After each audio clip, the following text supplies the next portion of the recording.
व्याख्यामुद्रां करसरसिजैः पुस्तकं शङ्खचक्रे बिभ्रद्भिन्नस्फटिकरुचिरे पुण्डरीके निषण्णः अम्लानश्रीरमृतविशदैरंशविप्लावयन् मामाविर्भूयादनकमहिमा मानसे वागधीशः नमस्ते प्राणेश प्रणतविभवायावनिमगाः नमस्वामिन् रामप्रियतमनमन् गुरुगुण नमस्तुभ्यं भीमप्रबलतमकृष्णेष्टभगवन्नमः श्रीमन्मध्वप्रदिश सुदर्शन्नो जय जय श्रीगुरुभ्यो नमः नारायणं सुरगुरुं जगदेकनाथं भक्तप्रियं सकललोकनमस्कृतं च त्रैगुण्यवर्जितमजं विभुमाद्यमीशं वन्दे भवग्रम् अमरासुरसिद्धवन्द्यं नारायणं नमस्कृत्य नरं चैव नरोत्तमं देवीं सरस्वतीं व्यासं ततो जयमुदीरये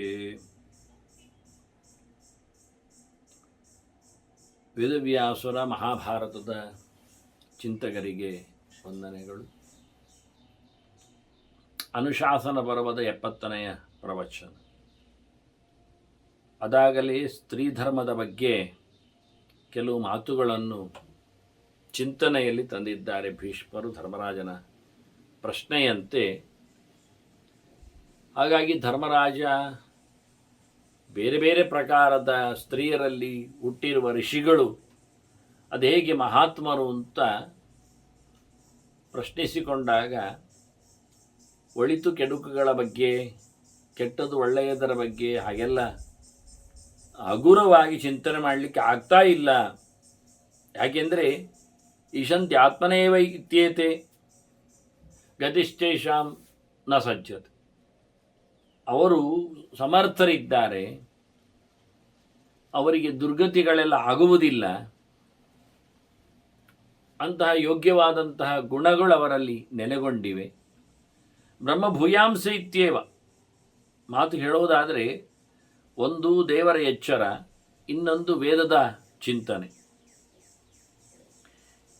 ಇದೆರಡು ಇರಲಾಗಿ ಅವರು ಋಷಿಗಳು ಶ್ರುತಿಚೋದಿತಾ ವೇದದಲ್ಲಿ ಸ್ಥಾನಮಾನವನ್ನು ಪಡೆದಿದ್ದಾರೆ. ಇಲ್ಲಿ ಬ್ರಹ್ಮಭೂಯಾಂಸ ಇತ್ಯೇವ ಎನ್ನುವಲ್ಲಿ ಅವರು ಬ್ರಹ್ಮಿಷ್ಠರು ಎನ್ನುವ ಬ್ರಹ್ಮಭೂಯಾಂಸ ಬಹಳ ಅಂತ ಅರ್ಥ. ಬ್ರಹ್ಮಭಾರಿ ಅಂತ. ಬ್ರಹ್ಮಭಾರಿ ಅಂದರೆ ಏನರ್ಥ? ಬ್ರಹ್ಮ ಅಂದರೆ ವೇದ ಅಂತ ಅರ್ಥ. ವೇದ ಅವರಲ್ಲಿ ಹೆಚ್ಚಿದೆ, ವೇದೋಕ್ತನಾದ ಭಗವಂತವರಲ್ಲಿ ಹೆಚ್ಚಿದ್ದಾನೆ ಅಂತ ಅರ್ಥ. ಬ್ರಹ್ಮಶಬ್ದಕ್ಕೆ ವೇದೋಕ್ತನಾದ ಭಗವಂತ ಅಂತಲೂ ಅರ್ಥ. ಹಾಗಾದರೆ ಏನಾಯಿತು? ಎಲ್ಲಿ ಗುಣ ಲಕ್ಷಣಗಳು ಜ್ಞಾನಗಳು ಇರುತ್ತವೆಯೋ, ಎಲ್ಲಿ ಭಗವಂತನ ಚಿಂತನೆ ಸಾಂದ್ರವಾಗಿರುತ್ತವೆಯೋ ಅಂಥ ಕಡೆಯಲ್ಲಿ ಬ್ರಾಹ್ಮಣರು ಅಂತ ಹೇಳಬೇಕು ಅಂತ ಅರ್ಥ ಆಯ್ತು. ಈಗ ಬ್ರಾಹ್ಮಣ ಶಬ್ದಕ್ಕೆ ಅರ್ಥ ಬ್ರಹ್ಮ ಅಣತಿ ಅಂತ. ಬ್ರಹ್ಮ ಅಂದರೆ ವೇದ, ಬ್ರಹ್ಮ ಅಂದರೆ ಭಗವಂತ, ಭಗವಂತನೆಡೆಗೆ. ಅದಕ್ಕೆ ಇಲ್ಲಿ ಬ್ರಹ್ಮ ಭೂಯಾಂಸ ಅಂದದ್ದು ಹೆಚ್ಚು ಅಂತ. ಹೆಚ್ಚು ಹೆಚ್ಚು ಅಂದರೆ ಏನರ್ಥ? ಜಾಸ್ತಿ ಅಂತ ಅರ್ಥ. ಅಂಶಗಳಲ್ಲಿ ಇನ್ನೇನೋ ಸ್ವಲ್ಪ ಅಂಶಗಳಲ್ಲಿ ಅವರು ಬ್ರಹ್ಮೇತರವಾದ ಚಿಂತನೆಯಲ್ಲಿ ಇರ್ತಾರೆ. ನಾವಿವತ್ತು ಸಮಾಜದಲ್ಲಿ ನೋಡುವಾಗ ಬ್ರಹ್ಮ ಅಲ್ಪಾಂಶರೇ ಇರುವುದು, ಅಲ್ಪೀಯಾಂಶರೇ. ವೇದ ಆಗಲಿ ದೇವರಾಗಲಿ ಬಹಳ ಕಡಿಮೆ. ದೇವರು ಬಿಟ್ಟು ಉಳಿದವರು ಹೆಚ್ಚಿರ್ತಾರೆ ಅವರಲ್ಲಿ, ವೇದ ಬಿಟ್ಟು ಉಳಿದದ್ದು ಹೆಚ್ಚಿರ್ತದೆ. ಹಾಗಾಗಿ ಕಾವ್ಯಗಳು, ಲೌಕಿಕವಾದಂತಹ ವಿದ್ಯೆಗಳು, ರಾಜಕೀಯವಾದಂತಹ ನಡೆಗಳು ಇವೆಲ್ಲವರಲ್ಲಿವೆ. ಅದರಲ್ಲಿ ಭಾರಿ ಜೋರಿದ್ದಾರೆ. ಆದರೆ ವೇದ ಮತ್ತು ದೇವರು ಬಹಳ ಕಡಿಮೆ. ಮತ್ತು ಇತರ ದೇವತೆಗಳನ್ನು ಅದನ್ನು ಕಂಡಾಬಟ್ಟಿ ಒಪ್ಪಿಕೊಂಡು ನಡೆಸ್ತಾರೆ, ಸೇವೆ ಕೈಂಕರ್ಯಗಳನ್ನೆಲ್ಲ. ಹಾಗಾಗಿ ಎರಡು ಅರ್ಥಗಳಲ್ಲಿ ಔನ್ನತ್ಯವನ್ನು, ಅದಕ್ಕೆ ಋಷಯ ಅಂದರು. ಶ್ರುತಿ ಬೋಧಿತಾ ಶ್ರುತಿ ಚೋದಿತಾ. ವೇದಗಳಲ್ಲಿ ಅವರಿಗೆ ಗ್ರಿಪ್ ಇದೆ, ಅವರು ದೇವರನ್ನು ಕಂಡವರಿದ್ದಾರೆ. ಹಾಗಾಗಿ ನಾವು ಹೇಗೆ ಮಾತಾಡುವ? ನಿಜ್ಞಾನ ಅವರ ಬಗ್ಗೆ ಕಮ್ಮಿ ಮಾತನ್ನು ಹೇಳುವಾಗಿಲ್ಲ. ಯಾಕೆಂದರೆ ಜನರೇ ಒಪ್ತಾರೆ ಅವರನ್ನು. ಲೋಕೋನ ಮನ್ಯತೆ ಚೈತಾನ್ಯ ಪ್ರಮಾಣಂ ತತ್ರವೈತಪಃ. ಲೋಕವರನ್ನು ಯಾಕೆ ಒಪ್ಪಿತು? ಅವರಲ್ಲಿ ತಪಸ್ಸಿದ್ದಿ ಇದೆ. ಅವರನ್ನು ನೋಡಿ ನಗುವಂತಿಲ್ಲ, ಅಪಹಾಸ ಮಾಡುವಂತಿಲ್ಲ. ನಗು ಅಂದರೆ ತಿರಸ್ಕರಿಸುವಂತಿಲ್ಲ, ಪುರಸ್ಕಾರ ಮಾಡದೇ ಬಿಡುವಂತಿಲ್ಲ. ಯಾಕೆ? ತಪಸ್ವಿಗಳು ಬೆಲೆ ಕೊಡುವುದು ಯಾವುದಕ್ಕೆ? ತಪಸ್ಸಿಗೆ. ಅವರಲ್ಲಿರತಕ್ಕಂತಹ ನಿಷ್ಠೆಗೆ, ಜ್ಞಾನ ದೀಕ್ಷೆಗೆ, ದೇವರನ್ನು ಕಂಡಿರತಕ್ಕಂತಹ ಅವರ ಎತ್ತರತನಕ್ಕೆ, ಅವರು ನಡೆಸತಕ್ಕಂತಹ ಕ್ಲಿಷ್ಟವಾದ ಆಚರಣೆಗಳಿಗೆ. ಆದ್ದರಿಂದ ಇಂತಹ ನಿಯಮಗಳನ್ನು, ವೇದೋಕ್ತವಾದ ದೀಕ್ಷೆ ನಿಷ್ಠೆಯನ್ನು ಒಬ್ಬ ಬ್ರಾಹ್ಮಣನಲ್ಲದೆ ಇನ್ಯಾರಲ್ಲಿ ನೋಡಲಿಕ್ಕೆ ಬರುವುದಿಲ್ಲ ಸಹಜವಾಗಿ, ಗುಣವಂತಿಕೆಯಲ್ಲಿ. ಹಾಗಾಗಿ ಅವನ ಗುಣ ಹೊರಗಿನ ಉತ್ಪತ್ತಿಯಲ್ಲಿ ಕಾಣುವುದಿಲ್ಲ. ಅವನು ಸೃಷ್ಟಿ ಹೇಗೆ ಬಂದಿರಲಿ, ಅವನ ಯೋಗ್ಯತೆ ಏನು ಅನ್ನೋದು ಮುಖ್ಯ ಆಗ್ತದೆ. ಹಾಗಾಗಿ ಅದು ಭಗವನ್ನಿಷ್ಠೆ, ಅವರ ಆ ಸಾಧನೆ, ತಪಸ್ಸು ಅದು ಜೋರಾಗ್ತದೆ. ತಪಸ್ಸಿನಲ್ಲಿ ಎರಡು ಮುಖ ಉಂಟು. ಒಂದು ಆಚರಣೆ, ದೈಹಿಕವಾದ ಕಠೋರವಾದ ಆಚರಣೆಗಳು, ಅದರಲ್ಲಿ ಮಾನಸಿಕವಾದ ಮತ್ತು ವಾಚಿಕವಾದ ಪ್ರೇರಣೆಗಳು ಸೇರಿರುತ್ತವೆ. ಇನ್ನೊಂದು ಅಧ್ಯಯನ, ಓದು, ಜ್ಞಾನ. ಇದೆರಡರಿಂದಾಗಿ ಅವರು ಮೇಲಕ್ಕೆ ಬಿದ್ದಿದ್ದು. ಅದು ಒಂದಿದ್ರೆ ಸಾಲದು, ಒಂದು ಕಡೆ ವಾಲ್ತದೆ. ಅಧ್ಯಯನ ಇದ್ದವ, ಓದಿಕೊಂಡವ ಅದನ್ನು ಆಚರಣೆಯಲ್ಲಿ ತಾರದೇ ಇದ್ದರೆ ಅವನ ಓದು ವ್ಯರ್ಥ ಅಲ್ವಾ? ತರಲಿಕ್ಕೆ ಆಗುವಂಥದ್ದನ್ನು ತರಲಿಕ್ಕೆ ಆಗುವಾಗ ಆಚರಣೆಯಲ್ಲಿ ತಾರದೇ ಇದ್ದರೆ ಅವನು ಸುಮ್ಮನೆ ಬೂಟಾಟಿಕೆಯಾಗಿ ಓದಿದ್ದು ಅಂತ ಅರ್ಥ. ಅದೇ ಓದಿಕೊಳ್ಳದೆ ಬಹಳ ಢಾಳಾಗಿ ಕರ್ತವ್ಯನಿಷ್ಠನಾಗಿ ಭಯಂಕರ ಗಟ್ಟಿಗವಾದಂತಹ ತಪಸ್ಸು ಮಾಡ್ತಾ ಇದ್ದರೆ, ಅಧ್ಯಯನ ಇಲ್ಲದೆ ಹೋಗಿದ್ರೆ, ಆಚರಣೆಗಳಲ್ಲದು ಬಹಳಷ್ಟು ಹರವಿಕೊಂಡಿದ್ರೆ, ಆದಾಗ ಏನಾಗ್ತದೆ? ಅವನದ್ದು ಪಾಂಡಿತ್ಯ ಇಲ್ಲ.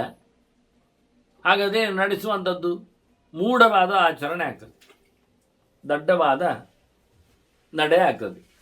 ಅದನ್ನು ಸುದೃಢಗೊಳಿಸಲಿಕ್ಕೆ ಅವನು ತಿಳಿದಿರಬೇಕು, ತಿಳಿದವನು ನಡೆಸುತ್ತಿರಬೇಕು, ಸಾಧ್ಯ ಆದಷ್ಟರ ಮಟ್ಟಿಗೆ ಆಗುವಾಗ. ಇದೆರಡನ್ನು ಮಾಡ್ತಾ ಇರುವವರು ಋಷಿಗಳು, ಕಾಡು ಮೇಡುಗಳಲ್ಲಿ ನೆಲೆಗೊಂಡು. ಹೀಗಾಗಿ ಅವರನ್ನು ಜನ ಒಪ್ಪಿದೆ, ಜನರಿಗೆ ಅವರು ಬೇಕು. ಅವರ ಅಸಾಧಗಳು ಜನರಿಗೆ ಲಭ್ಯ ಆಗಿರಬೇಕು. ಅವರು ನಡೆಸಿದ್ದನ್ನು ಅವರು ಪ್ರಮಾಣವನ್ನಾಗಿ ಗಮನಿಸ್ತಾರೆ, ಗುರುತಿಸ್ತಾರೆ, ಒಪ್ಪಿಕೊಳ್ಳುತ್ತಾರೆ.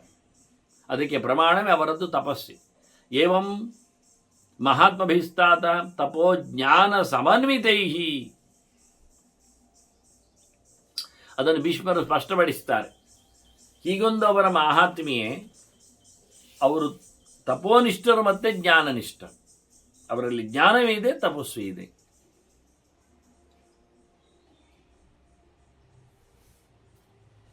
ಹಾಗಾಗಿ ಅವರು ಲೋಕದಲ್ಲಿ ತಮ್ಮ ಜ್ಞಾನವನ್ನು ಪ್ರಸರಿಸ್ತಾರೆ, ಕರ್ಮವನ್ನು ಹೇಳಿಕೊಡ್ತಾರೆ. ಪ್ರಮೇಯದೊಡನೆ ಪ್ರಯೋಗಗಳು, ಪ್ರಯೋಗಕ್ಕೆ ಪ್ರಮೇಯಗಳು. ಪ್ರವರ್ತಿತಾನಿ ಕಾರ್ಯಾಣಿ ಪ್ರಮಾಣಾನ್ಯೇವ ಸತ್ತಮ. ಹಾಗಾಗಿ ಅವರು ತಂದಿರತಕ್ಕಂಥ ಕೆಲಸಗಳು, ಕಸ್ಟಮ್ಸ್, ಟ್ರೆಡಿಷನ್ಸ್, ಆಚರಣೆಗಳು, ಅದು ಯಾವುದು ಸಹ ತಪ್ಪಿಲ್ಲ, ಅಧಿಕೃತವೇ, ಅನುಕೂಲಕರವೇ, ಮಾಡಲಿಕ್ಕೆ ಬೇಕೇ ಆದದ್ದು. ಅವರು ರಾಜರಿಂದ, ಮನುಷ್ಯರಿಂದ, ಸಮಾಜದಿಂದ ಮಾಡಿಸ್ತಾರೆ. ಅವರು ಕಾಲ ಕಾಲಕ್ಕೆ ಒಂದು ಅದನ್ನು ಜನ ಒಪ್ತಾರೆ. ವಿಷಯ ಏನು ಕೇಳಿದರೆ, ಹುಟ್ಟಿ ಬಂದವರು ಎಲ್ಲಿ ಏನು ಅಂತ ನೀನು ಕೇಳಿದ್ದಲ್ಲ. ಯಾವುದೋ ಯೋನಿಯಲ್ಲಿ ಬಂದವರಿಗೆ ಅಂತಹ ಒಂದು ದೊಡ್ಡತನ ಎಲ್ಲಿಂದ ಬರ್ತದೆ ಅನ್ನೋದಲ್ವ. ವಿವಾಹದ ಕತೆ ಹೇಳಲಿಯ ಒಂದು ವ್ಯವಸ್ಥೆ. ಮದುವೆಗೆ ಒಬ್ಬ ತಿಳಿದವ, ತಿಳುವಳಿಕೆಗಾಗಿ ತನ್ನನ್ನು ಮೀಸಲಿಟ್ಟುಕೊಂಡವ, ಅವನನ್ನು ಬ್ರಾಹ್ಮಣ ಅಂತ ಗುರುತಿಸಿಕೊಂಡಾಗ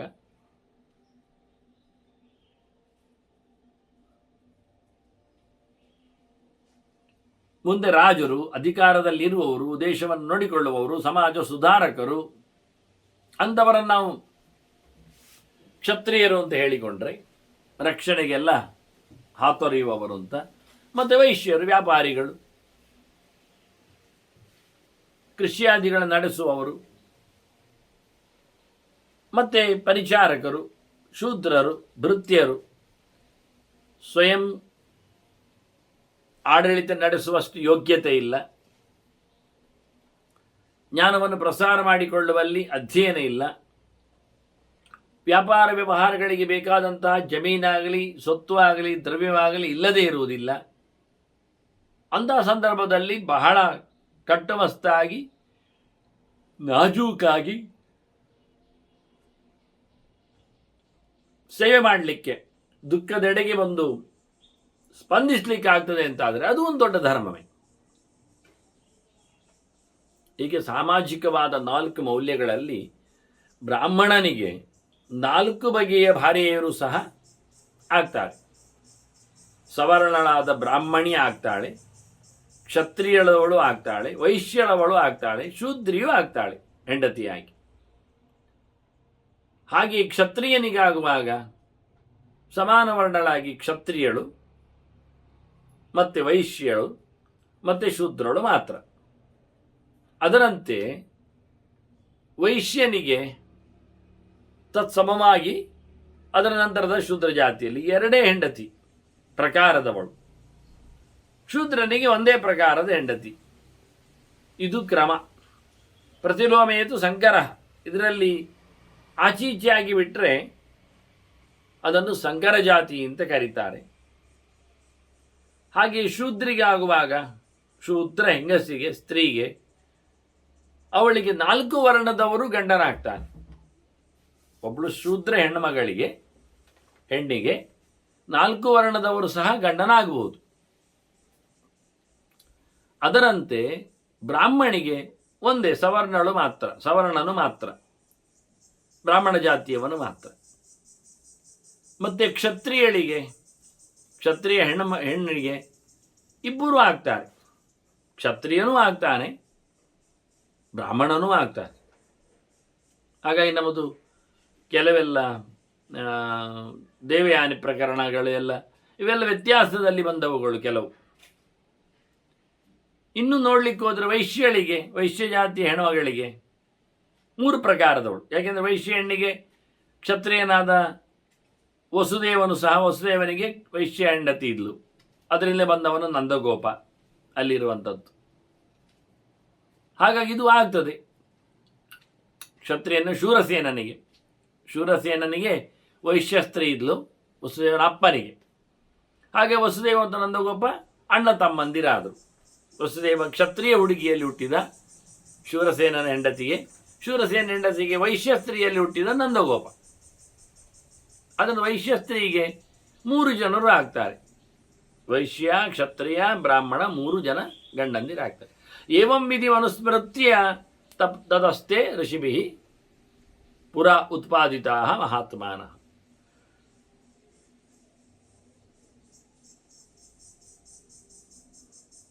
ಪುತ್ರ ಬ್ರಹ್ಮರ್ಷಯ ಸ್ಮೃತಾ ಅಂತ.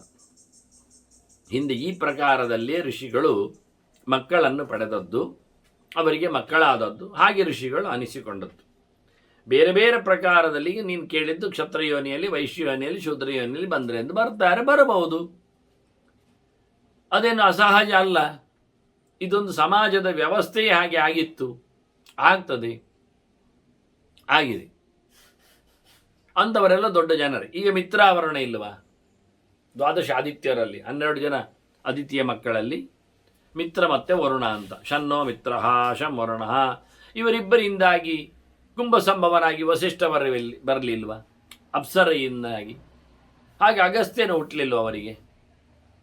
ಮತ್ತೂ ಜನ ಬಂದಿದ್ದಾರೆ. ಕಕ್ಷಿವಾನ್, ಆಷ್ಟಿಶೇನಕ್ಷ, ಪುರುಷಃ, ಕಷೇವಚ.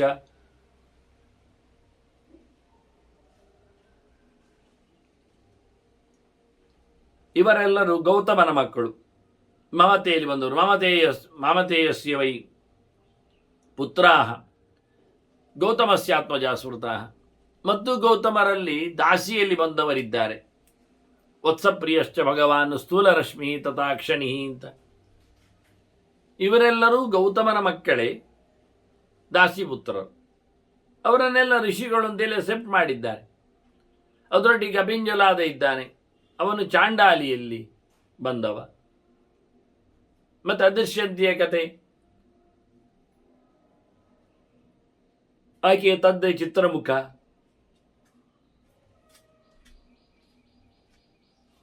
ಅವನು ವೈಶ್ಯ. ಅವನನ್ನು ವಸಿಷ್ಠರು ಬ್ರಾಹ್ಮಣನನ್ನಾಗಿಸಿದ್ದು, ಬ್ರಹ್ಮರ್ಷಿಯನ್ನಾಗಿಸಿದ್ದು.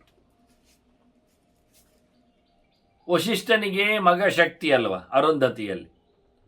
ಶಕ್ತಿಯ ಮಗಳೇ, ಶಕ್ತಿಯ ಹೆಂಡತಿಯೇ ಅವಳು. ವೈಶ್ಯನಾದ ಚಿತ್ರಮುಖನ ಮಗಳು ಅದೃಶ್ಯಂತಿ. ಅಲ್ಲಿ ಪರಾಶರರು ಹುಟ್ಟಲಿಲ್ವ? ಪುರಾಣ ಕರ್ತೃಗಳವರು. ಪರಾಶರರ ಮಗ ವೇದವ್ಯಾಸರು ಹೇಗೆ ಬಂದರು?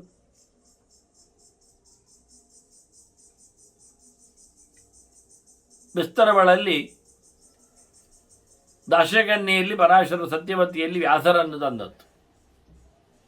ಹಾಗೆ ವಿಭಾಂಡಕ ಇದ್ದಾನೆ, ಅವನು ಮೃಗಿಯಲ್ಲಿ ಋಷ್ಯಶೃಂಗನನ್ನು ಪಡೆದದ್ದು ರಾಮಾಯಣದವ. ಮತ್ತೆ ಮಂದಬಾಲ ಋಷಿ ಇದ್ದಾನಲ್ಲ, ಅವನು ಶಾರಂಗಿಯಲ್ಲಿ, ಹಕ್ಕಿಯಲ್ಲಿ.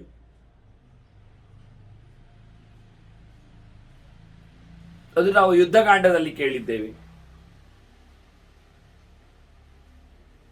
ರಕ್ಷಣೆ ಮಾಡಿದ್ದು ಅಗ್ನಿ ಹೇಗೆ ಅಂತ, ಗಂಟೆಯ ನಡುವೆ ಬಿದ್ದದ್ದು. ದ್ರೋಣಶ್ಚ ಸಾರಿಸರ್ಕಶ್ಚ ತಮ್ಮ ಮಿತ್ರಶ್ಚ ವೀರ್ಯವಾನ್ ಜರಿತಾರಿಹಿ, ಇದು 4 ಮಕ್ಕಳು. ಅವರ ವೇದ ಮಂತ್ರಗಳು ಚಿಂತನೆ ಹೇಳ್ತಾ ಇದ್ದೇವೆ ನಾವು ಹಿಂದೆ. ಅವರೆಲ್ಲ ಬದುಕಿ ಬಂದವರು ಇದ್ದವರು. ಮತ್ತೆ ಕಾಲವೃಕ್ಷ ಇದ್ದಾನೆ, ಅವನಿಗೆ ಶಕುಂತ ಹಕ್ಕಿಯಲ್ಲಿ ಹಿರಣ್ಯ ಹಸ್ತ ಹುಟ್ಟಿದ್ದಾನೆ. ಅಗ್ನಿಯಲ್ಲಿ ಎಷ್ಟು ಮಕ್ಕಳು ಬರಲಿಲ್ಲ ಮಾನಸರಲ್ಲಿ. ಮತ್ತೆ ಬ್ರಹ್ಮದೇವನಿಗೆ ಮಾನಸ ಪುತ್ರರಿದ್ದರಲ್ಲ, ಹುಟ್ಟಿದಾರಲ್ಲ ಅವರೆಲ್ಲ. ಅಂದರೆ ಹೆಣ್ಣಿಲ್ಲದೆ ಹುಟ್ಟುವ ಕಥೆ ಆಯ್ತಲ್ಲ.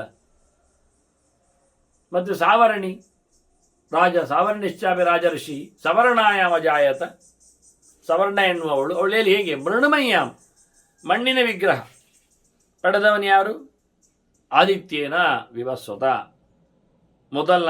ಅದಿತಿಯ ಮಗ ಮೊದಲನೇವ ವಿವಸ್ವಾನ್, 12ನೇ ಕಕ್ಷೆಯವ.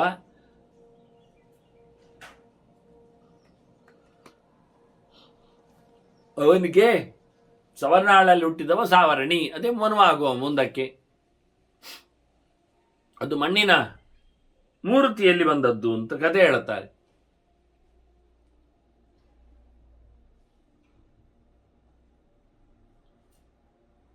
ಮತ್ತೆ ಅಗ್ನಿಯ ಮಗ ಶಾಂಡಿಲಿ ಇದ್ದಾನೆ ಕಶ್ಯಪರಾಗಿ.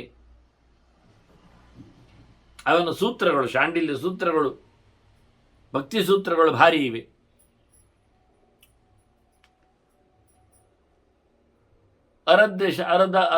ಶರದ್ವಾನ್ ಶರದ್ವತಃ ಶರಸ್ತಂಭಾತ್ ಕೃಪಶ್ಚ ಕೃಪಯಾಸ.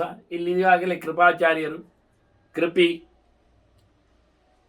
ದ್ರೋಣನ ಮಡದಿಯಾದವಳು, ಶರದ್ವಾನ್ ಋಷಿಗೆ ಹುಟ್ಟಿ ಬಂದವರು.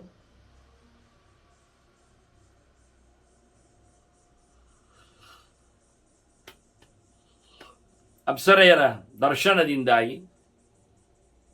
ಇನ್ನು ಪದ್ಮದಿಂದಲೂ ಹುಟ್ಟಿದ್ದಾರೆ. ಪದ್ಮಾಚ್ಯಜ್ಞೆ ರಾಜೇಂದ್ರ ಸೋಮಪಸ್ಯ ಮಹಾತ್ಮನಃ, ಸೋಮಪರಾಜನಿಗೆ ಮತ್ತೆ ಹುಟ್ಟಿದ್ದು ಯಾರದು? ರೇಣು ಮತ್ತೆ ರೇಣುಕ. ರೇಣುಶ್ಚ ರೇಣುಕಾ ಚೈವ ರಾಮಮಾತ ಯಶಸ್ವಿನಿ. ರೇಣುಕೆ ಮತ್ತೆ ರೇಣುರಾಜ.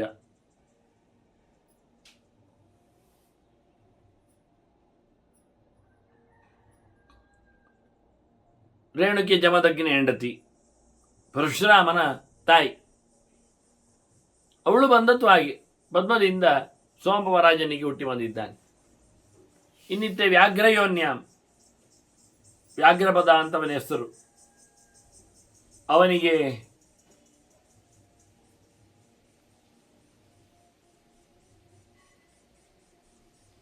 ಹುಲಿಯಾಗೆ ಕಾಲಿತ್ತು ಅಂತ ಕರೀತಾರೆ. ವ್ಯಾಘ್ರಪದ ಹೇಗೆ ಬಂದ? ಅವನು ಗೋತ್ರದ ಪ್ರವರ್ತನಾಗನಿಂದ ಹೇಗೆ ಆಯಿತು? ಅವನು ವ್ಯಾಘ್ರಯೋನಿಯಲ್ಲಿ ಬಂದಿದ್ದಾನೆ, ಹುಲಿಯಲ್ಲಿ, ಹೆಣ್ಣು ಹುಲಿಯಲ್ಲಿ. ಯಾರಿಂದ? ವಸಿಷ್ಠಸ್ಯ ಮಹಾತ್ಮನ, ವಸಿಷ್ಠರ ಮಕ್ಕಳಾಗಿ ಬಂದಿದ್ದಾನೆ. ಅಲ್ಲಿಂದ ತುಂಬ ಜನ ಆಗಿದ್ದಾರೆ ಅಲ್ಲಿ. 21 ಪುತ್ರಾಹ, 21 ಮಕ್ಕಳು.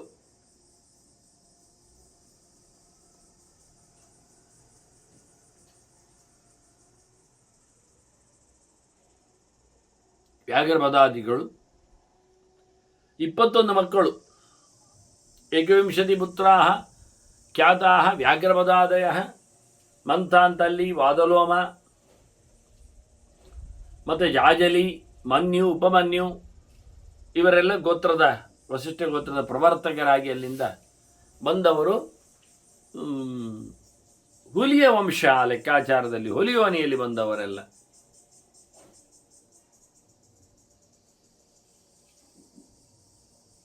ಎಷ್ಟೋ ಗೋತ್ರದ ಋಷಿಗಳೆಲ್ಲ ಹೀಗೆ ಪ್ರತ್ಯೇಕವಾದ ಮಾರ್ಗಗಳಲ್ಲಿ ಬಂದಿದ್ದಾರೆ. ಇಕ್ಷ್ವಾಕು ವಂಶದವ ಇಲ್ವಾ, ವಿಶ್ವಕಾಶ ಅಂತ, ಅವನಲ್ಲಿ ಬಾಲಾಶ್ವ ಅಂತ ಮಗ ಹುಟ್ಟಿದ್ದು. ಎಲ್ಲಿಂದ ಬಂದದವ? ಬಾಲಾಶಾನವ ಪುತ್ರೋಭೂತ್ ಶಿಖಾಂಬಿತ್ವ ವಿನಿಸೃತಃ, ಅವನ ಶಿಖೆಯನ್ನು ಹರಿದುಕೊಂಡು ಬಂದಿದ್ದಾನವ. ಹಂಸುವೆ ಪಿತರಂ ಅಸ್ಯ ಮೂರ್ಧನ್ ಅಂತ ಮಹಾಲಕ್ಷ್ಮಿ ಹೇಳಲಿಲ್ವ, ಸೀಮಂತ ಪ್ರದೇಶದಿಂದ ಮಗನನ್ನು ತರ್ತೇನೆ ಅಂತ.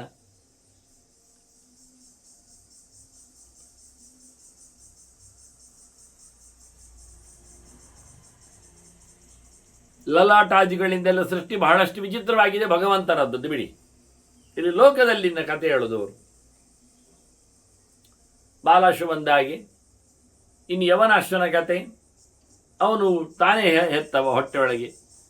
ಅದೇ ಆಶ್ರಮದಲ್ಲಿ ಜಪ ಮಾಡಿದ ಕಲಶ ನೀರನ್ನು ತಾನೇ ಕುಡಿದು ಬಿಟ್ಟು ಅದೇ ಮಾಂದಾತ ಹುಟ್ಟಿತ್ತು. ಮಾಂ ದಾತ ಅಂತ ಅವನನ್ನು ಕರೆದದ್ದು ಇಂದ್ರ. ನನ್ನನ್ನು ಚೀಪು ಅಂತ, ದೆಟ್ ಮಾನೆ ಅಂತ. ಅವನವನಿಗೆ ತೋರು ಬೆರಳನ್ನು ಹೊಟ್ಟೆಗೆ ಬಾಯಿಗಿಟ್ಟ. ಯಾಕೆಂದರೆ ಹುಟ್ಟಿದಾಗ ಮಗು ಅಪ್ಪನ ಹೊಟ್ಟೆಯಲ್ಲಿ ಬಂದದ್ದು, ಅಮ್ಮನ ಹೊಟ್ಟೆಯಲ್ಲಿ ಅಲ್ಲ. ಅಮ್ಮನಿಗೆ ಆದ್ರಿಂದ ಹಾಲಾಗಲಿಲ್ಲ, ಹಾಗಾಗಿ ಹಾಲು ಕುಡಿಸುವವರು ಯಾರು ಅದಕ್ಕೆ?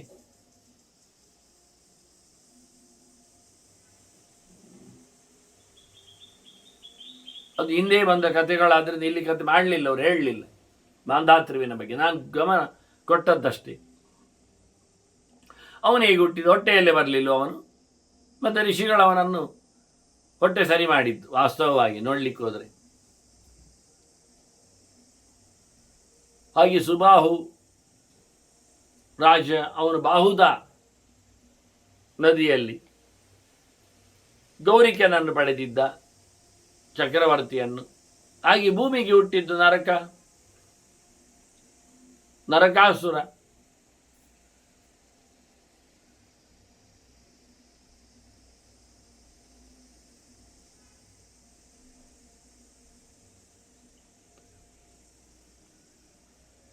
ಹೀಗೆ ಬಹಳ ಜನ ಇದ್ದಾರೆ ಅಂತಾನೆ. ನರಕಾಸುರ ಭೂಮಿಗೆ ಬಂದಿದ್ದಾನೆ ವರಾಹನಿಂದ ಹುಟ್ಟಿದ ಹಾಗೆ. ಮತ್ತೆಷ್ಟೋ ಜನ ರಾಜರೆಲ್ಲ ಸೇರಿದ್ದಾರೆ, ಬಂದಿದ್ದಾರೆ. ನೀರಿನಲ್ಲಿ ಬಂದವ ಗಾರ್ಗೆ ಇದ್ದಾನೆ, ಪುಷ್ಕಲ ಮುಂತಾದವರು ಹುಟ್ಟಿದ್ದಾರೆ. ಯಥೇಚ ಅನ್ಯೇಚ ಬಹವಃ ರಾಜನ್ಯಾಹ ಬ್ರಾಹ್ಮಣಸ್ತತ, ಬ್ರಾಹ್ಮಣರಾಗಲಿ ರಾಜರಾಗಲಿ ಈ ಪ್ರಕಾರದಲ್ಲಿ ಉದಾತ್ತವಾದ ಜನ್ಮವನ್ನು ಪಡೆದವರಿದ್ದಾರೆ. ಪ್ರಭಾವೇನಾಭಿಸಂಭೂತ, ಅವರು ಮತ್ತೆ ಪ್ರಭಾವವನ್ನು ಬೀರಿದ್ದಾರೆ. ಎಲ್ಲರಿಗೂ ತಮ್ಮ ನಡೆಯಿಂದ ನುಡಿಯಿಂದ ಪ್ರಭಾವಿತರಾಗಿದ್ದಾರೆ, ಪ್ರಭಾವ ಬೀರುವವರಾಗಿದ್ದಾರೆ. ಮಹರ್ಷಿನಾಂ ಮಹಾತ್ಮನಾಂ, ಇಂಥದ್ದು ಎಷ್ಟೋ ಪ್ರಕರಣಗಳು ಪ್ರಸಂಗಗಳು ಮಹಾತ್ಮರಲ್ಲಿ ದಾಖಲೆಯಾಗಿವೆ. ಮಹಾತ್ಮರು ಅಂದಾಗ ಅದಕ್ಕೆ ಕೃಷ್ಣ ಕೊಟ್ಟದ್ದು.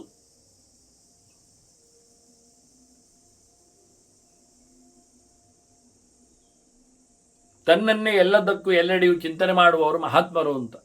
ಅಂತ ಭಗವಂತನ ಎಚ್ಚರವುಳ್ಳವರು ಮಾಡಿರತಕ್ಕಂಥ ಪ್ರಕರಣ ಇದು. ಅವರಿಗೆ ಯಾವುದು ಕಮ್ಮಿ ಆಗುವುದಿಲ್ಲ ಅಲ್ಲ, ನಾ ಸಾಧ್ಯಂ. ಅವರಿಗೆ ಆಗದೇ ಇರುವುದು ಒಂದು ಏನುಂಟು? ಏನಿಲ್ಲ, ಎಲ್ಲವನ್ನು ನಡೆಸಿಕೊಡ್ತಾರೆ. ಯಾಕೆ? ಅವರಲ್ಲಿ ತಪಸ್ಸಿದೆ. ಆಗದೇ ಇರುವುದು ತಪಸ್ಸಿನಿಂದ ಆಗಿದ್ದದ್ದು.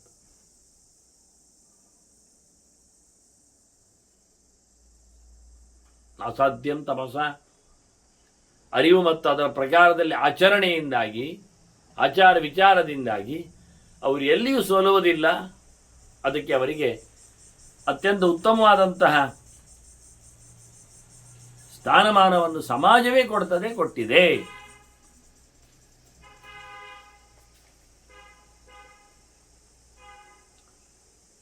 ಹಾಗೆಯೇ ಅವರಲ್ಲಿ ವಿದ್ಯೆ ಇದೆ. ವಿದ್ಯೆಯ ಆತ್ಮಗುಣೈ ಪರೈ, ತಪಸ್ಸಿದ್ದಾಗಿ ಜ್ಞಾನ ಇದೆ, ಯೋಗ್ಯತೆ ಇದೆ. ಆತ್ಮಗುಣೈ ಪರೈ, ಉತ್ತಮವಾದ ಯೋಗ್ಯತೆ ಇರಬೇಕು. ಅನುಗುಣವಾಗಿ ಅದಕ್ಕೆ ದೇವರ ಅನುಗ್ರಹ, ಪ್ರಯತ್ನದೊಟ್ಟಿಗೆ ಅದು ಇದನ್ನು ಮತ್ತೆ ಕೊಡುವುದರಿಂದ ಹಾಗೆ ಹೇಳಬಹುದು.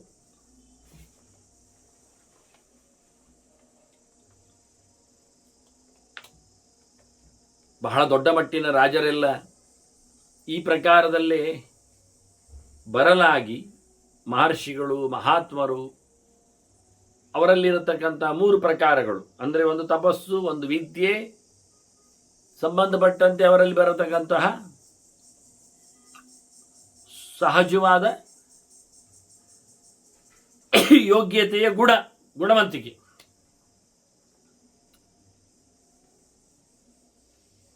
ಭಗವದೆಚ್ಚರ ತಪಸ್ಸಿನಲ್ಲಿ ಅಥವಾ ಜ್ಞಾನದಲ್ಲಿ. ಹಾಗಾಗಿ 3 ಒಟ್ಟಾಗಿದೆ. ದೇವರ ಅನುಗ್ರಹದೊಟ್ಟಿಗೆ ಅವರ ಸಾಧನೆ ಮತ್ತು ಅವರ ಯೋಗ್ಯತೆ.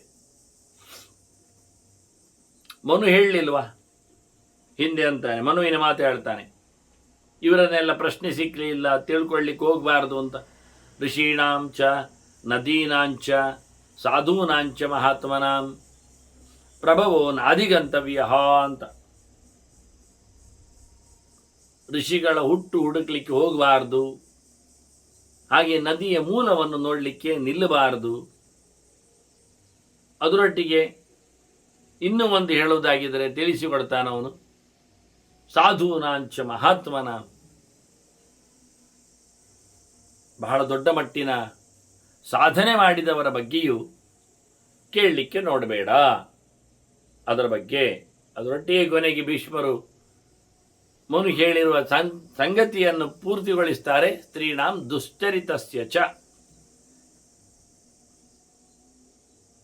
ನಾರಿಯರ ಕೆಟ್ಟ ನಡತೆಗಳ ಬಗ್ಗೆಯೂ ಅದರ ಮೂಲ ಶೋಧನೆಗೆ ಹೋಗಬಾರದು ಅಂತ ಹೇಳಿಬಿಡ್ತಾನೆ. ನದಿ ಮೂಲದಂತೆ ಅಂತ.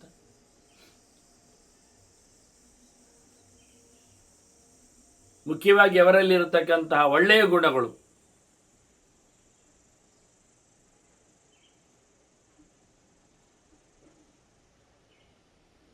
ಅದು ಕೆಲಸ ಮಾಡುವಂಥದ್ದು, ಉಪಯೋಗಕ್ಕೆ ಬರುವಂಥದ್ದು. ಮಹಾತ್ಮರಲ್ಲಿ ಹೇಗೆ ಅಗ್ನಿ ಎಲ್ಲೆಡೆ ಇದ್ದುಕೊಂಡು ಏನು ಹಾಳು ಅಂತ ಅನಿಸುವುದಿಲ್ಲ. ಯಥಾ ಸರ್ವಗತೋ ವನ್ನಿ, ಎಲ್ಲ ಕಡೆಯಲ್ಲಿ ಇರಲಿಕ್ಕೆ ಹೋಗಿ ಎಂಥವನ್ನು ಸಹ ಅದು ಕಬಳಿಸ್ತದೆ. ಯಾರ ಮನೆಯಲ್ಲಿದ್ದರೂ, ಯಾವ ಸ್ಥಾನದಲ್ಲಿದ್ದರೂ ಅದಕ್ಕೆ ಅಶುದ್ಧಿ, ಅಯೋಗ್ಯ ಅನಿಸಿಕೊಳ್ಳುವ ಕತೆ ಬರುವುದಿಲ್ಲ. ಹಾಗೆ ಅಗ್ನಿಯಂತೆ ತೇಜಸ್ವಿವರದ್ದು, ಮಹಾತ್ಮರದ್ದು, ದೊಡ್ಡವರದ್ದು. ತಥಾ ತೇಜಃ ಮಹಾತ್ಮಸು. ಹಾಗಾಗಿ ಅವರಲ್ಲಿ ಬಗ್ಗೆಯೂ ನೀವು ಅಶುದ್ಧತೆಯ ಬಗ್ಗೆ ಚಿಂತನೆ ಮಾಡಲಿಕ್ಕೆ, ನಿಂದ್ಯತೆಯ ಬಗ್ಗೆ ಹೇಳಲಿಕ್ಕೆ ಇಲ್ಲ. ಧರ್ಮರಾಜ ಮತ್ತೆ ಕೇಳ್ತಾನೆ, ಅಲ್ಲ ಈಗ ಮಕ್ಕಳಿದ್ದರೆ ಅವರಿಂದ ಉದ್ಧಾರ ಆಗುವುದು ಅಂತ ಬಂತು. ಮಕ್ಕಳೆನ್ನುವುದು ಹೆಂಗಸರ ಪ್ರಾಡಕ್ಟ್, ಅದು ಪುತ್ರ ತ್ರಾಯತೆ ಅಂತ ಹೇಳಿದ್ರಿಂದ. ಇಲ್ಲ ಆದರೆ ಎಂತ ಮಾಡುದು ಕೇಳಿಬಿಟ್ಟ. ಮಕ್ಕಳಿಲ್ಲದಿದ್ದರೆ, ಮಕ್ಕಳು ಅಂದರೆ ಮಗ, ಪುತ್ರನಿಲ್ಲದೆ ಇದ್ದರೆ ಉದ್ಧಾರದ ಕತೆ ಹೇಗೆ? ಆ ಶಬ್ದಾರ್ಥ ಇಲ್ಲ ಆಯ್ತಲ್ಲ. ಆಗ ಪುನ್ನಾಮ್ನ ನರಕೋ ಯಸ್ಮಾತ್ ತ್ರಾಯತೆ ಪಿತರಂ ಅಂತ ಹೇಳಿಕೊಂಡು ಪೋಷಕರ ಪುಷ್ಟಿತನಕ್ಕೆ ಪುತ್ರನಿರಬೇಕು ಅಂತ ಇದು ಯಾವ ಲೆಕ್ಕ, ಹೇಗೆ ಅಂತ. ಅದಕ್ಕೆ ಭೀಷ್ಮರು ಹಿಂದೆ ಮಾತಾಡಿಕೊಂಡದ್ದನ್ನು ಹೇಳುತ್ತೇನೆ ಅಂತ ಹೇಳಿದರು. ಯಾರು ಮಾತಾಡಿಕೊಂಡದ್ದು? ನಾರದ ಮತ್ತೆ ಮಾರ್ಕಂಡೇಯರು.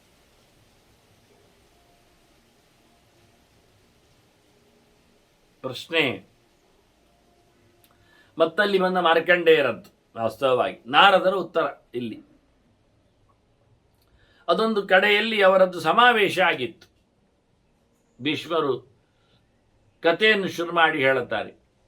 ಹಿಂದೆ ನಾರದ, ಪರ್ವತ, ಮತ್ತು ಅಸಿತ, ದೇವಲ, ಶುಕ, ರೈಭ್ಯ ಇವರೆಲ್ಲ ಕೂತ್ಕೊಂಡಿದ್ರು.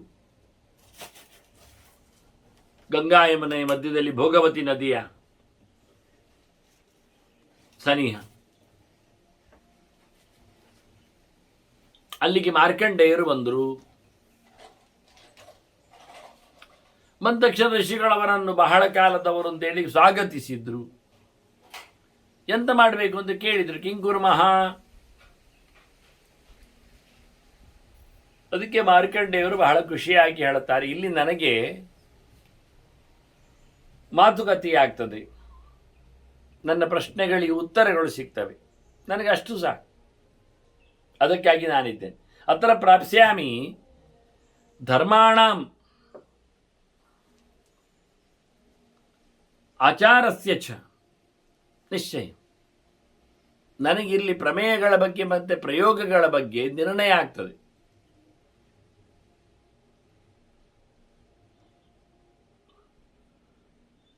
ಕೇಳುವಾಗ ಒಂದೇ ಕಡೆ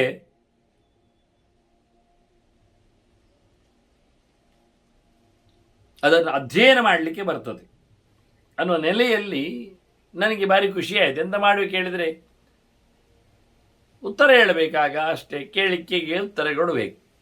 ಆ ರೀತಿಯಾಗಿ ಇಲ್ಲಿ ನನ್ನ ಪ್ರಶ್ನೆಗಳಿಗೆ ಉತ್ತರ ಸಿಗ್ತದಲ್ಲ ಅಂತ ಚಿಂತನೆ ಮಾಡಿದರು. ನಿಜವಾಗಿ ಧರ್ಮ ಜಿಜ್ಞಾಸೆ ಎನ್ನುವುದು ಸಹಜ.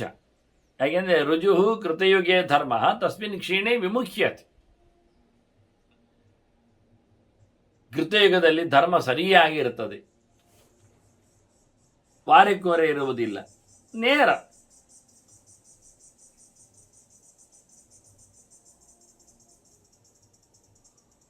ಆದರೆ ಮುಂದೆ ಯುಗಗಳು ಬದಲಾದಾಗ, ಕೃತಯುಗ ಹೋಗಿ ಮತ್ತೆ ವ್ಯತ್ಯಾಸ ಬಂದಾಗ, ಬೇರೆ ಯುಗಗಳು ಬಂದಾಗ, ಹಾಗಾಗಿ ಧರ್ಮ ಕ್ಷೀಣ ಆಗ್ತದೆ. ಕೃತಯುಗೇ ರುಜು ಕೃತಯುಗೇ ಧರ್ಮ ಕ್ಷೀಣೆ, ಅದು ಮತ್ತೆ ಕ್ಷೀಣ ಆಗ್ತಾ ಕೂತಾಗ ತಸ್ಮಿನ್ ಕ್ಷೀಣೆ ವಿಮುಖ್ಯತೆ. ಜನ ಕಮ್ಮಿ ಆದಾಗ, ಧರ್ಮ ಕಮ್ಮಿ ಆದಾಗ ಜನ ತಪ್ಪು ಆಚರಣೆಯಲ್ಲಿ ಕೂತ್ಕೊಳ್ತಾರೆ.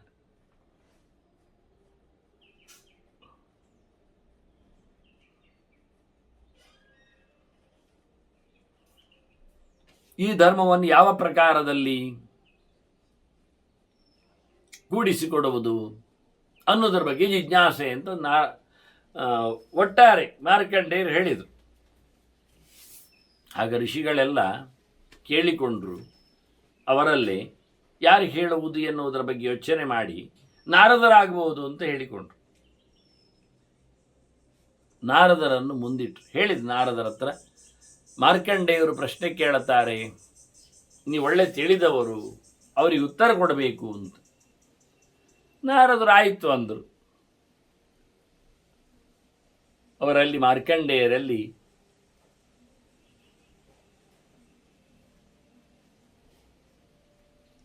ಕೇಳುವಂತೆ ಹೇಳಿಕೊಂಡ್ರು. ಮಾರ್ಕಂಡೇಯರು ನಾರದರಲ್ಲಿಯೇ ಪ್ರಶ್ನೆಯನ್ನು ಮುಂದುವರಿಸ್ತಾರೆ. ಹೀಗೆ ನಾರದ ಸಂವಾದ ಅಂತಾದದ್ದು.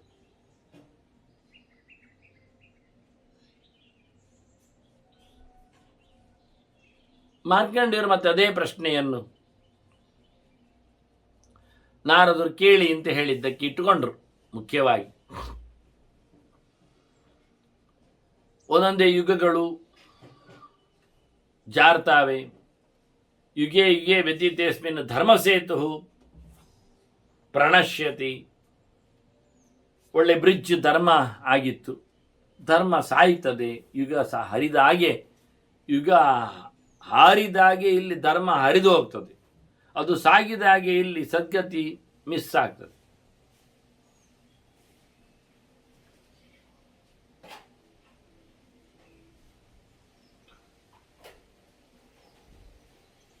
ಹಾಗೆ ಕೃತಯುಗಗಳು ಕಳೆದು ದ್ವಾಪರ, ತ್ರೇತೆ, ಕಲಿ ಬಂದಾಗ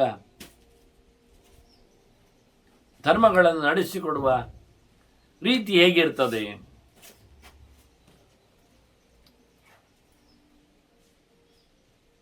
ಹಾಗಾಗಿ ನಾನು ಧರ್ಮವನ್ನು ಇಟ್ಟುಕೊಂಡು ಅದನ್ನು ಬದುಕಿಸುವ ಕಥೆ ಹೇಗೆ ಕಥನ್ ಧರ್ಮ ಚಲೇನಾಹಂ, ಎಲ್ಲ ಬೂಟಾಟಿಕೆಯಲ್ಲಿ ಧರ್ಮ ಮಾಡಬೇಕಾಗ್ತದೆ, ಸೋಗಿನಲ್ಲಿ ಮಾಡಬೇಕಾಗ್ತದೆ. ಸತ್ಯ ಅಲ್ಲ. ಈಗ ಧರ್ಮ ಕಮ್ಮಿ ಆಗ್ತದೆ ಇನ್ನೇನರ್ಥ, ಅಷ್ಟೇ ಧರ್ಮ ಅಂತ ಅನಿಸ್ತದೆ ಅಂತ ಸುಲಭವಾಗಿ ಹೇಳುತ್ತೆ. ಕೃತಯುಗದಲ್ಲಿ ಮುಳುಗಿ ಮೀಬೇಕು ಅಂತ ಧರ್ಮ ಅಂತ ಇಟ್ಕೊಳ್ಳಿ, ಸ್ನಾನ ಧರ್ಮದಲ್ಲಿ. ತ್ರೇತಾಯುಗದಲ್ಲಿ ಏನಾಯಿತು ಕೇಳಿದರೆ, ಸೋಮಾರಿತನ ಬೆಳಿಲಿಕ್ಕೆ ಹೋಗಿ ಮಿಂದ್ರೆ ಆಯಿತು ಅಂತ ಆಯಿತು, ಮುಳುಗಿಬೇಕು ಅಂತ ಆಗಲಿಲ್ಲ.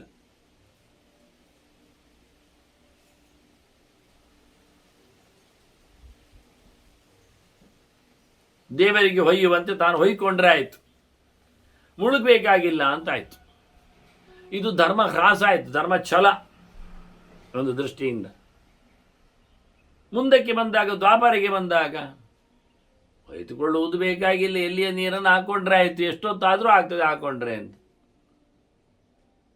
ಮುಂದೆ ಪ್ರೋಕ್ಷಣೆಗೆ ನಿಂತು ಬಿಟ್ಟಿದ್ದದು.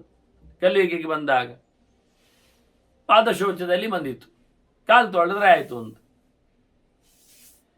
ಹೀಗೆ ನಾವು ಧರ್ಮ ಮಾಡಿದ್ದೆವು ಅಂತ ಹೇಳಿಕೊಂಡೆವು. ನಾವು ಕಲಿಯುಗಕ್ಕೆ ಬಂದಾಗ ಮುಕ್ಕಾಲು ಧರ್ಮವನ್ನೇ, ಹೋದದ್ದನ್ನೇ, ಕಾಲು ಉಳಿದ ಧರ್ಮವನ್ನೇ ಧರ್ಮ ಪೂರ ಅಂತ ಹೇಳಿಕೊಂಡು ಅದನ್ನು ಮಾಡಿದರೆ ಆಯ್ತು ಅಂತ ಮಾಡಿಬಿಟ್ಟೆವಲ್ಲ.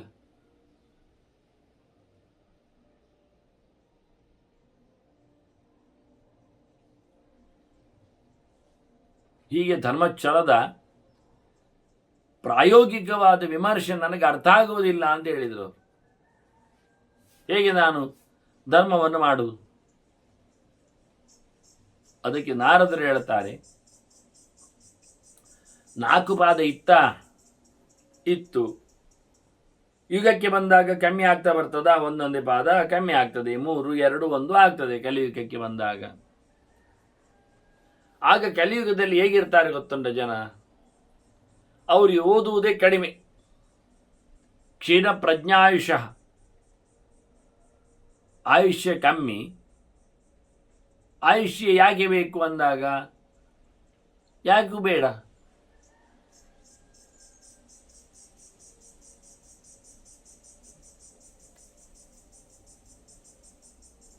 ಆಯುಷ್ಯವು ಕ್ಷೀಣ ಆಗಿರ್ತದೆ, ಪ್ರಜ್ಞೆಯು ಕ್ಷೀಣ ಆಗಿರ್ತದೆ. ಬಹಳ ಕಾಲ ಬದುಕುವುದಿಲ್ಲ, ಆದ್ದರಿಂದ ಬಹಳ ಓದುವುದಿಲ್ಲ. ಬಹಳ ಓದುವುದಿಲ್ಲ, ಆದ್ದರಿಂದ ಬಹಳ ಹೆಚ್ಚು ಬದುಕುವುದಿಲ್ಲ. ಓದುವ ಯೋಚನೆ ಇಲ್ಲ, ಆದ್ದರಿಂದ ಆಯುಷ್ಯದ ಕಥೆ ಇಲ್ಲ.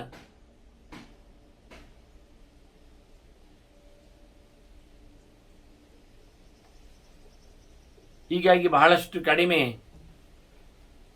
ಆಯುಷ್ಯದವರು ಮಾತ್ರ ಅಲ್ಲ, ಪ್ರಜ್ಞೆಯವರು ಮಾತ್ರ ಅಲ್ಲ, ಅದರೊಟ್ಟಿಗೆ ಕ್ಷೀಣ ಪ್ರಾಣಧನ, ತಾಕತ್ತು ಕಮ್ಮಿ ಅವರಿಗೆ, ಬಲವೂ ಇಲ್ಲ ಯಾವುದರಲ್ಲಿಯೂ, ಯಾವ ಇಂದ್ರಿಯಗಳ ಪ್ರಾಣವೂ ಗಟ್ಟಿ ಇಲ್ಲ. ಆದ್ದರಿಂದ ಪ್ರಾಣಧನರು. ಆದ್ದರಿಂದ ದ್ವಾಪರದಲ್ಲಿ ಅರ್ಧಕ್ಕರ್ಧ ಪ್ರಾಣಧನರು ಇರಲಿಕ್ಕೆ ಹೋಗಿ ಹೋರಾಟದಂಗಳದಲ್ಲಿ ನೀರು ಕುಡಿಯದೆ, ಊಟ ಮಾಡದೆ ಎಲ್ಲ ಹೋರಾಟ ಮಾಡಿ. ಯಾಕೆ? ಅವರಿಗೆ ಪ್ರಾಣಧನ.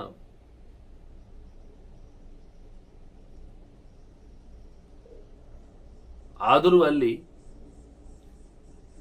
ಪ್ರಾಣವನ್ನೇ ಬಹಳ ದೊಡ್ಡ, ಅಂದರೆ ಪ್ರಾಣ ಅದನ್ನು ಮಾಡಿಕೊಂಡವರು ಲೋಕದಲ್ಲಿ. ಈಗಂತೂ ಕಲಿಯುಗದಲ್ಲಿ ಬಂದಾಗ ಬಹಳಷ್ಟು ಧರ್ಮದಿಂದಲೂ ಅವರು ಬಹಿಷ್ಕೃತರು.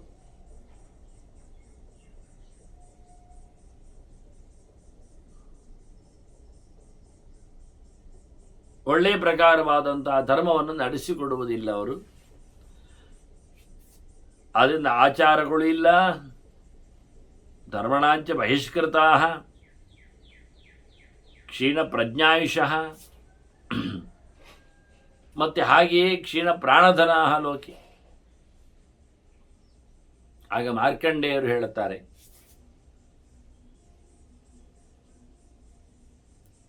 ನಾವು ಮಾಡುವಂತಹ ಧರ್ಮಗಳು ಯುಗದಲ್ಲಿ ಬಂದಾಗ ಅದು ಸಂಕೋಚ ಆಗ್ತದೆ, ಕಮ್ಮಿ ಆಗ್ತದೆ, ಬಿಟ್ಟು ಹೋಗ್ತದೆ.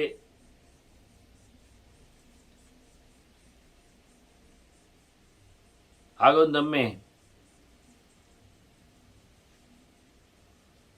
ಚಾತುರ್ವರ್ಣ್ಯಕ್ಕಿಂತದ್ದು ಅಂತ ಹೇಳ್ತಾರಲ್ಲ ಧರ್ಮ, ಹೋಮ ಮಾಡಲಿಕ್ಕೆ, ಪಿತೃಕಾರ್ಯವನ್ನು ಮಾಡಲಿಕ್ಕೆ ಎಲ್ಲ, ಇದೆಲ್ಲ ಹಾಳಾಗುವುದಿಲ್ವಾ? ಸಮ ಆಗ್ತದ? ಮುಕ್ಕಾಲಂಶ ಧರ್ಮ ಇಲ್ಲ ಅಂತ ಹೇಳಿಕೊಂಡ್ರೆ ಕಲಿಯುಗದಲ್ಲಿ ಮಾಡತಕ್ಕಂಥ ಕರ್ಮಗಳಲ್ಲಿ ಎಂತ ಉಳಿಯಿತು? ಚಾತುರ್ವರ್ಣಸ್ಯ ನಿಯತಂ ಹವ್ಯಂ ಕವ್ಯಂಚ ಹವ್ಯಂ ಕವ್ಯಂ ನಶ್ಯತಿ, ಹಾಳಾಗುವುದಿಲ್ಲ. ಕೇಳಿದರೆ ಅದಕ್ಕೆ ನಾರದರು ಹೇಳುತ್ತಾರೆ, ಸರಿಯಾಗಿ ಮಾಡಿದರೆ ಹಾಳಾಗುವುದಿಲ್ಲ, ಇಷ್ಟಂತೂ ಸತ್ಯ. ಸರಿ ಅಂದರೆ ಎಂಥದ್ದು? ಮಂತ್ರಭೂತಂ ಸದಾ ಹವ್ಯಂ ಕವ್ಯನ್ನೈವ ನ ದುಷ್ಯತಿ ನ ನಶ್ಯತಿ.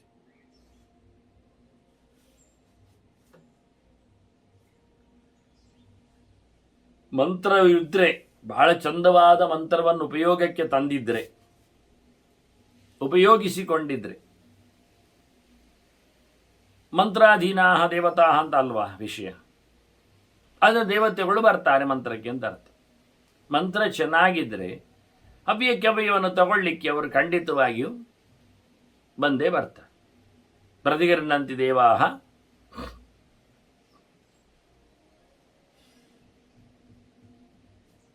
ಇನ್ನೊಂದವನು ಬಹಳ ಚೆನ್ನಾಗಿ ನ್ಯಾಯಯುತವಾಗಿ ಮಾಡಿದ್ರಿ. ಧಾತುರ್ ನ್ಯಾಯಾತ್ ಪ್ರಯಚ್ಛತಃ, ಕೊಡುವವನು ಇಲ್ಲಿ ಎರಡು ಪ್ರಧಾನ ಆಗ್ತದೆ.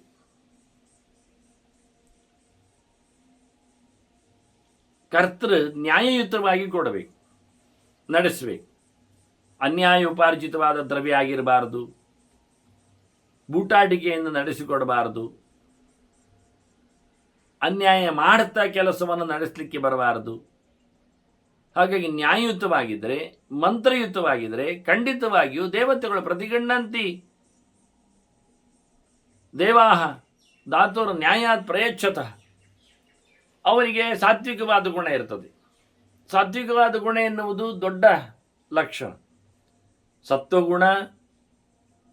ಹಾಗಾಗಿ ಯೋಗ್ಯನಾದ ಕರ್ತೃ ನ್ಯಾಯಯುತವಾಗಿ ಕೊಡ್ತಾನೆ ಅಂದರೆ ವಸ್ತು ಹಾಳಿರುವುದಿಲ್ಲ.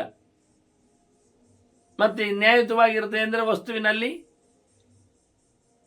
ಮಂತ್ರ ಗಟ್ಟಿ ಇರ್ತದೆ, ಹೇಳಬೇಕಾದ್ದನ್ನು ಹೇಳಿಕೊಡ್ತಾನೆ ಸರಿಯಾಗಿ. ಆದ್ದರಿಂದ ಅವನಿಗೆ ಇಹಪರದಲ್ಲಿಯೂ ಉತ್ತಮವಾದ ಗತಿಗಳಿವೆ. ಅವನು ಸ್ವರ್ಗವನ್ನು ಪಡಿತಾನೆ, ಇಲ್ಲಿಯೂ ಬಹಳ ಬಯಕೆಗಳನ್ನು ಸರ್ವಾನ್ ಕಾಮಾನವಾಪ್ನೋತಿ, ಇಲ್ಲಿಯೂ ಏನು ತಪ್ಪಾಗುವುದಿಲ್ಲವನಿಗೆ. ಆದರೆ ವಿಷಯನ್ನು ಕೇಳಿದರೆ ಮಾರ್ಕಂಡೇಯರು ಹೇಳ್ತಾರೆ, ಪ್ರಶ್ನೆ ಹಾಕ್ತಾರೆ, ಈಗ ಕಲಿಯುಗದಲ್ಲಿ ಅದು ಉಂಟಾ? ಮಂತ್ರ ಗಟ್ಟಿ ಇರ್ತದ? ಅದರಿಂದ ಮಂತ್ರಹೀನಂ ಅದು ಹೇಳಿ. ಮಂತ್ರ ಇಲ್ಲದಿದ್ದರೆ ಏನಾಗ್ತದೆ? ಅದು ನ್ಯಾಯಯುತವಾಗಿ ಕೊಡದಿದ್ದರೆ, ಅನ್ಯಾಯ ಪ್ರಕಾರದಲ್ಲಿದ್ದರೆ ಹಾಗಾದರೆ ಏನನ್ನು ಮಾಡ್ತದೆ ಅದು? ತೇಷಾಂ ದತ್ತಂ ಕ್ವಗಚ್ಚತಿ. ಇಲ್ಲಿ ಎಲ್ಲಿದ್ದಾರೆ ದೇವತೆಗಳು? ದೇವತೆಗಳು ಬರ್ತಾರಾ? ಹವ್ಯಕವ್ಯಗಳಿಗೆ ದೇವತೆಗಳು ಪಿತೃಗಳು ಸಮಾರಾಧನೆಗೆ ಕಾರಣ. ಕಲಿಯುಗದಲ್ಲಿ ಮಂತ್ರಕ್ಕೆ ಪ್ರಭಾವ ಇಲ್ಲ, ಮಂತ್ರವೂ ಇಲ್ಲ. ಯೋ ಹವಾ ವಿದಿತಾರ್ಷಚ್ಛಂದೋ ದೈವತ ಬ್ರಾಹ್ಮಣೇ ನೇಜತೆ ಯಾಜೇತೆ ಗರ್ತೇವ ಬದ್ಯತೆ ಪ್ರವಾಮೀಯತೆ ಪಾಪೀಯಾನ್ ಭವತಿ ಅಂತ ಕ್ರಮ. ಮಂತ್ರದ ಅರ್ಥವನ್ನು ತಿಳಿದುಕೊಂಡು ಮಂತ್ರದ ಇತರ ಸಂಗತಿಗಳನ್ನು ಅರಿತುಕೊಂಡು ಹೋಮ ಹವನ ಮಾಡಬೇಕು ಅಂತ ಇರುವುದು, ಮಾಡಿಸಬೇಕು ಅಂತಲೂ ಇರುವುದು. ಯಜಮಾನನಿಗೂ ಅದರದ್ದು ಬಾಧ್ಯತೆ ಇದೆ. ಹಾಗೊಂದೊಮ್ಮೆ ಅಲ್ಲದೇ ಇದ್ದರೆ ಮಂತ್ರಹೀನ ಆಗುವುದು ಹೇಗೆ? ಮಂತ್ರವನ್ನು ಸರಿಯಾಗಿ ಉಚ್ಚಾರ ಮಾಡದಿದ್ದರೆ ಹೀನಾಗ್ತದೆ, ಅದು ಸರಿ. ಯಾಕೆ? ಆ ಹೇಳಿದ ಪ್ರಕಾರದಲ್ಲಿ ಇಲ್ಲ. ಆದ್ದರಿಂದ ಅದನ್ನು ಮಾತ್ರ ಇವತ್ತು ನಾವು ಕಾರ್ಡುಗಳಲ್ಲಿ ನಂಬರುಗಳಲ್ಲಿ ಎಲ್ಲ ನೋಡೋದಿಲ್ಲ, ಫೋನಲ್ಲಿ ಎಲ್ಲ. ಒಂದು ನಂಬರ್ ತಪ್ಪಾದರೂ ಅದು ಮುಟ್ಟಬೇಕಾದವನನ್ನು ಮುಟ್ಟುವುದಿಲ್ಲ. ಒಂದು ಲೆಟರ್ ಹೆಚ್ಚು ಕಡಿಮೆ ಆದರೂ ಅದು ಐಡಿ ಆಗಿ ಅವನನ್ನು ಮಾತಾಡಿಸುವುದಿಲ್ಲ. ಹೇಗೋ ಹಾಗೆಯೇ ಮಂತ್ರದಲ್ಲಿ ಸ್ವರಹೀನ ಅಕ್ಷರಹೀನ ಎಲ್ಲ ಆಗಿಬಿಟ್ರೆ ಅದು ವ್ಯವಸ್ಥಿತವಾದ ವ್ಯಕ್ತಿಯನ್ನು ಮಾತಾಡಿಸುವುದಿಲ್ಲ ಆಯಿತು. ಇನ್ನೊಂದು ಪ್ರಕಾರದಲ್ಲಿ ಮಂತ್ರಹೀನತೆ ಹೇಳಿದರೆ ಅರ್ಥವೇ ಗೊತ್ತಿಲ್ಲದೆ ಅದನ್ನು ಪ್ರಯೋಗಿಸುವುದು. ಅರ್ಥಾಧೀನ ಆದ್ದರಿಂದ ಅದು ಮಂತ್ರಹೀನ ಆಯಿತು. ಅಂತ ಅರ್ಥವೇ ಇಲ್ಲದಾಗ ಅರ್ಥ ಆಗಲಿಕ್ಕೆ ಪಾಠ ಬೇಕು, ಪಾಠವೂ ಇಲ್ಲ. ಪಾಠಕ್ಕೆ ಗುರುಗಳು ಬೇಕು, ಗುರುಗಳು ಇಲ್ಲ, ಗುರುಗಳಿಗೆ ಪುರುಸೋತು ಬೇಕು, ಪುರುಸೋತು ಇಲ್ಲ, ಪುರುಸೋತು ಅಂದರೆ ಆಯುಷ್ಯ ಇಲ್ಲ. ಬಹಳ ಕಾಲದ ಆಯುಷ್ಯ ಇಲ್ಲದ ಕಾರಣ ಮತ್ತೆ ನ್ಯಾಯಯುತವಾಗಿ ಮಾಡ್ತಾ ಇಲ್ಲ. ಕಲಿಯುಗ ಆದ್ರಿಂದ ಅನ್ಯಾಯವೇ ಹೆಚ್ಚು ಕಡೆ ತಾಂಡವಾಡುವಾಗ, ಹಾಗಾಗಿ ಮಂತ್ರಯುತವಾಗಿ ಹೇಳಿದ್ದೇನೋ ನಾರದರು ಸರಿ, ಮಂತ್ರಯುತವಾದದ್ದಕ್ಕೆ ದೇವತೆಗಳು ಬಗ್ತಾರೆ, ನ್ಯಾಯಯುತವಾದದ್ದಕ್ಕೆ ಸಾತ್ವಿಕವಾದದ್ದಕ್ಕೆ ದೇವತೆಗಳು ಸಾತ್ವಿಕರು ತಲೆ ಕೊಡ್ತಾರೆ ಅಂತ. ಈಗ ಸತ್ವ ಇಲ್ಲ, ಅಸತ್ವ ಇದೆ. ಸತ್ವ ಅಲ್ಲದ ರಾಜಸ ತಾಮಸ್ಸುಗಳಿವೆ. ಮಂತ್ರವೂ ಇಲ್ಲ. ಮಂತ್ರ ಇಲ್ಲ ಅಂದರೆ ಮಂತ್ರ ಅಂತ ಸ್ಥಾನದಲ್ಲಿ ಇದೆ ಅಷ್ಟೇ ಹೊರತು ಅದು ಮಂತ್ರ ಆಗಿಲ್ಲ ಅಂತ. ನಾನು ಹೇಳಿದಲ್ಲ, ಸ್ವರ ಇಲ್ಲ ಆದರೆ ಅದು ಮಂತ್ರ ಅಲ್ಲ. ಒಂದು ಡಿಜಿಟ್ ತಪ್ಪಾದರೆ ಅದು ಅಲ್ಲ ಅಲ್ವ, ಹೇಗೋ ID ಹಾಗೆ ಅದು ಮಂತ್ರ ಅಲ್ಲ, ಮಂತ್ರ ಇಲ್ಲ ಅಂತಲೇ ಅರ್ಥ. ಮತ್ತು ಅರ್ಥ ಗೊತ್ತಿಲ್ಲದೆ ಇರೋದ್ರಿಂದ ಅದು ಮಂತ್ರ ಆಗುವುದು ಹೇಗೆ? ಅದು ಸಾಂಕೇತಿಕ ಆಯಿತು. ಆಗ ಸಾಂಕೇತಿಕವಾದದ್ದು ಕಾರ್ಯಪ್ರದ ಆಗುವುದಿಲ್ಲ, ಕಾರ್ಯಕ್ಷಮಕ್ಕೆ ಯೋಗ್ಯ ಆಗುವುದಿಲ್ಲ. ಹೀಗಾದ್ದರಿಂದ ಮಾರ್ಕಂಡೇಯರ ಪ್ರಶ್ನೆ ಹಾಗೆ ಉಳಿಯಿತು. ಅವರು ಹೇಳ್ತಾರೆ, ಅಂಥದ್ದು ಎಲ್ಲಿ ಹೋಗ್ತದೆ ಹೇಳಿ? ಕೊಗಚ್ಚತಿ, ದೇವತೆಗಳಿಗೆ ಮಂತ್ರಾಧೀನರಾದ ದೇವತೆಗಳಿಗೆ ಮಂತ್ರ ರಾಂಗ್ ಅಡ್ರೆಸ್ ಅಂತ ಹೇಳಿದ ಹಾಗೆ. ಮಂತ್ರದಲ್ಲಿ ಅಕ್ಷರ ಸರಿ ಇಲ್ಲ, ಮಂತ್ರವೂ ಸರಿ ಇಲ್ಲ, ಅರ್ಥವೂ ಬರುವುದಿಲ್ಲ, ಆದರೆ ನಾವು ಅವರನ್ನು ಕರೀಲಿಲ್ಲ ಎನ್ನುವುದಾಯಿತು. ಅದನ್ನು ದೇವತೆಗಳು ಬರುವುದಿಲ್ಲ, ಆದರೆ ಕೊಟ್ಟರ ಕಥೆ ಹೇಗೆ ಎನ್ನುವುದನ್ನು ಮುಖ್ಯವಾದಂತಹ ಪ್ರಶ್ನೆಯಾಗಿ ಉಳಿತದೆ. ಇದನ್ನು ಮಾರ್ಕಂಡೇಯರು ಬಹಳ ಚೆನ್ನಾಗಿ ಇವತ್ತಿನ ಯುಗದಲ್ಲಿ, ಅಂದರೆ ಕಲಿಯುಗಕ್ಕೆ ಬಂದಾಗ, ಗ್ರಾಸಗೊಂಡ ಧರ್ಮದಲ್ಲಿ ಬಂದಾಗ ಆ ಧರ್ಮವನ್ನು ಕಾರ್ಯದಲ್ಲಿ, ಕರ್ಮದಲ್ಲಿ ಉಳಿಸಿಕೊಳ್ಳುವ ಬಗೆ ಹೇಗೆ ಅಂತ ಪ್ರಶ್ನಿಸಿದ್ದಾರೆ. ಇದರ ಬಗ್ಗೆ ಮತ್ತೆ ಪ್ರಶ್ನೆಗೆ ನಾರದರು ಯಾವ ಪ್ರಕಾರದಲ್ಲಿ ಉತ್ತರ ಕೊಡ್ತಾರೆ ಎನ್ನುವುದು ಮುಖ್ಯವಾಗಿರುತ್ತದೆ. ಅವರು ಬಹಳ ರೀತಿಯಿಂದ ಇದನ್ನು ಬಿಡಿಸಲಿಕ್ಕೆ ಹೋಗ್ತಾರೆ. ಅಂದರೆ ಸ್ವೀಕೃತಿ ಎಲ್ಲಿದೆ ಎನ್ನುವುದು ದೊಡ್ಡ ಪ್ರಶ್ನೆ. ದೇವತೆಗಳಿಗೆ ರಾಂಗ್ ಅಡ್ರೆಸ್ ಆದರೆ ಮೈನ್ ವಿಷಯ ಆಗಿ ಅದು ಎಲ್ಲಿ ಹೋಗ್ತದೆ ಅಂತ. ನಾವು ಫೋನನ್ನು ಡಿಜಿಟಲ್ ತಪ್ಪಿದ್ರೆ ಹೇಳ್ತದೆ ಇದು ಸರಿ ಇಲ್ಲ ಅಂತ. ಕೆಲವೊಮ್ಮೆ ರಾಂಗ್ ಅಡ್ರೆಸ್ ಹೋಗುವುದುಂಟು, ಅದರಿಂದ ನಮ್ಮ ಕೆಲಸ ಆಗುವುದಿಲ್ಲ. ಅಷ್ಟೇ ಅಲ್ಲ, ಹೋಗದೇ ಇದ್ದರೆ ಅದು ಎಲ್ಲಿ ಹೋಗಿ ಸೇರಬೇಕು, ಯಾಕೆ ಹೋಗಿ ಸೇರಬೇಕು ಅನ್ನುವುದರ ಬಗ್ಗೆ ಒಂದು ದೊಡ್ಡ ಜಿಜ್ಞಾಸೆ. ಮಾಡುವುದು ಸರಿ ಇಲ್ಲದೇ ಇದ್ದಾಗ ಮಾಡಿದ ಕರ್ಮಗಳ ಪ್ರಾಪ್ತಿಪ್ರವಸ್ಥೆಯ ವ್ಯವಸ್ಥೆ ಹೇಗೆ ಎನ್ನುವುದರ ಬಗ್ಗೆ, ಒಳ್ಳೆಯದಿದ್ದಾಗ ಅವನಿಗೆ ಒಳ್ಳೆಯದಾಗುವ ಈ ಲೋಕದಲ್ಲಿ ಪರಲೋಕದಲ್ಲಿ ಆಗುವುದನ್ನು ಹೇಳಿದಾಗ, ಮಾಡುವುದು ಒಳ್ಳೆಯದೇ ಇಲ್ಲದೆ ಹೋದಾಗ ಎಲ್ಲಿ ಹೋಗ್ತದೆ, ಇವನ ಕಥೆ ಏನಾಗ್ತದೆ ಎನ್ನುವ ಬಗ್ಗೆ ದೊಡ್ಡದಾದ ಪ್ರಶ್ನೆ. ಇದು ಒಂದು ದೃಷ್ಟಿಯಿಂದ ರಿಲೆವೆಂಟ್, ಇವತ್ತಿಗೆ ತಕ್ಕುದಾದ ಪ್ರಶ್ನೆಯನ್ನು ಕೇಳಿದ್ದಾರೆ ಮಾರ್ಕಂಡೇಯರದ್ರ ಉತ್ತರ. ಅದರ ಮುಂದಿನ ಚಿಂತನೆ ಕರ್ಮತಂತ್ರದ ಬಗ್ಗೆ ಮತ್ತೆ ಸೇರಿದಾಗ ಕೇಳುವ ವಂದನೆಗಳೊಂದಿಗೆ ಶ್ರೀ ಕೃಷ್ಣಾರ್ಪಣಮಸ್ತು. ನಾರಾಯಣ ನಾರಾಯಣ ನಾರಾಯಣ.